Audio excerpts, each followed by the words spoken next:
Swastiastu. Assalamualaikum warahmatullahi wabarakatuh. Salam sejahtera untuk kita semua. Shalom, namo buddhaya, salam kebajikan.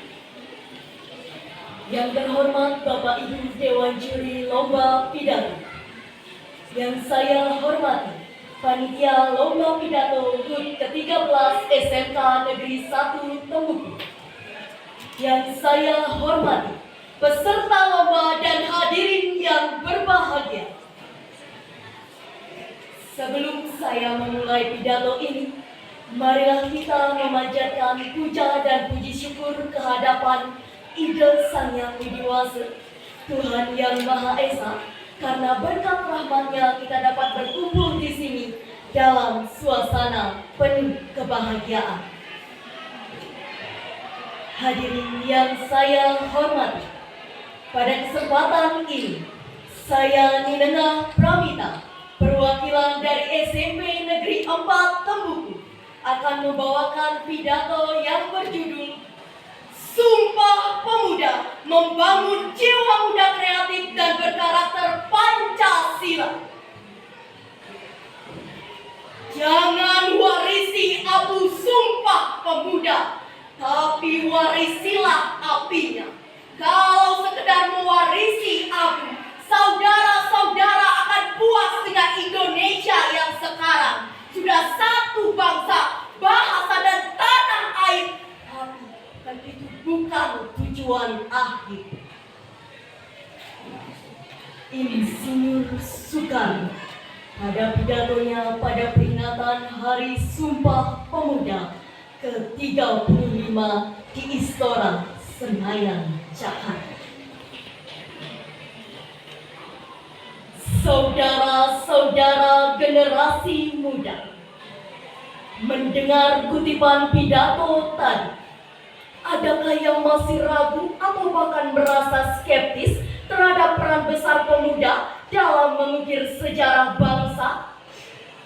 Kalau ada, mari saya ingatkan. Sejarah Indonesia adalah sejarah anak muda. Setiap peristiwa signifikan yang terjadi di tanah air ini adalah bentukan dari kaum pemuda. Pertama, Sumpah Pemuda tak pernah lekang dari ingatan bagaimana Sumpah Pemuda sebagai momentum persatuan. Kesadaran nasionalisme dari penjuru Nusantara yang akhirnya memantik pergerakan nasional meraih kemerdekaan dengan mengikrarkan diri menjadi satu tanah air, satu bangsa, dan satu bahasa. Kedua, peristiwa Rengas Dengklok bermuara dari pemikiran kritis kaum pemuda yang cerdas memanfaatkan situasi menyerahnya Jepang kepada sekutu, kemudian mendesak Bung Karno dan Bung Hatta untuk segera memproklamasikan kemerdekaan Republik Indonesia. Ketiga, Reformasi 98. Begitu dahsyatnya peran pemuda ketika anak-anak muda menyatukan suara untuk serentak bergerak menimbangkan sebuah era kepemimpinan untuk mewujudkan perubahan dan harapan baru. Nah, dari beberapa contoh peristiwa besar yang saya paparkan tadi, betapa Sumpah Pemuda menjadi jiwa dan semangat pemuda dalam menginisiasi dan mengisi kemerdekaan. Ingat, wahai kaum muda, tanpa pemuda tak akan ada negeri yang bernama Indonesia. Negeri ini juga didirikan oleh orang-orang muda. Sejarah ini merupakan sejarah anak muda. Dari sampai saat ini, pemuda menjadi garda terdepan sebagai kekuatan moral, sosial kontrol dalam perkembangan dan dinamisasi bangsa.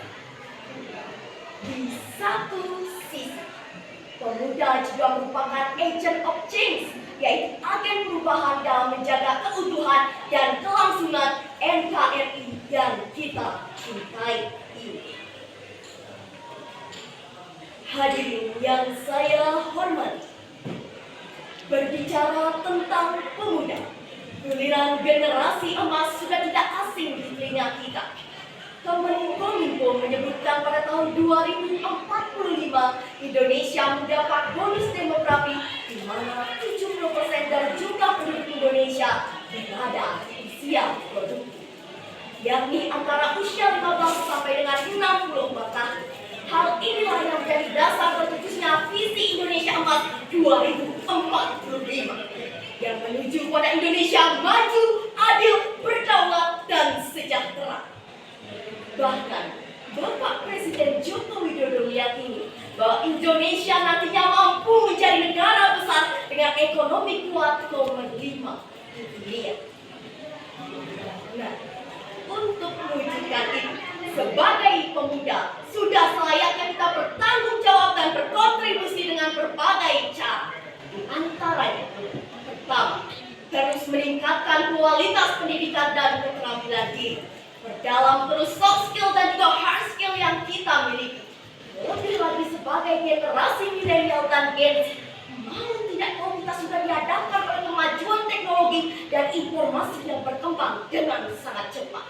Transformasi digital terus berjalan. Kita harus mampu beradaptasi dengan sangat cepat, bahkan mampu menciptakan teknologi terbarukan dan dapat memanfaatkannya. Bukan sebaliknya, kita menjadi generasi yang dinanakan oleh canggih dunia digital. Kedua, menjadi agen perubahan di bidang-bidang strategis. Pemuda sebagai sosok modern yang terbuka terhadap perubahan, senantiasa bergairah demi mencapai kemajuan, sesungguhnya memiliki potensi dalam mewujudkan kemandirian bangsa melalui penciptaan beragam inovasi baik material maupun sosial selaras dengan perkembangan zaman. Wahai pemuda, berhentilah bersikap reaktif yang hanya emosi kalau keinginannya tidak dituruti, bahkan kecewa dan putus asa jika mengalami kegagalan. Mulailah untuk memupuk sikap kreatif, temukan potensi diri, mampu mencari solusi, munculkan ide-ide dan gagasan-gagasan baru, dan ciptakan hal-hal atau produk baru. Selanjutnya, terlibat aktif dalam pembangunan dan pengabdian di masyarakat, serta senantiasa menjaga persatuan dan kesatuan bangsa dengan tidak memandang perbedaan sebagai beda, namun mampu melihat perbedaan laksana pelangi indah, memiliki banyak warna. Terakhir, pemuda harus menjadi tauladan dalam menerapkan nilai-nilai luhur bangsa yang tercermin dalam sikap dan perilaku sehari-hari. Oleh karena itu, tidaklah berlebihan kiranya jika kita meyakini Pancasila sebagai energi pendorong sekaligus pedoman, guna memastikan agar segala bentuk inovasi berlangsung dengan konsisten dan mampu membawa bangsa Indonesia semakin mendekat pada peradaban, kemakmuran, kesejahteraan, serta kemandirian, sebagaimana visi Indonesia Emas yang dicita-citakan bersama. Hadirin yang saya hormati, saudara-saudara sebangsa dan setanah air, pemuda Indonesia adalah harapan bangsa, generasi penerus bangsa macan Asia. Indonesia menunggu untuk mendunia. Indonesia ada di tangan pemuda.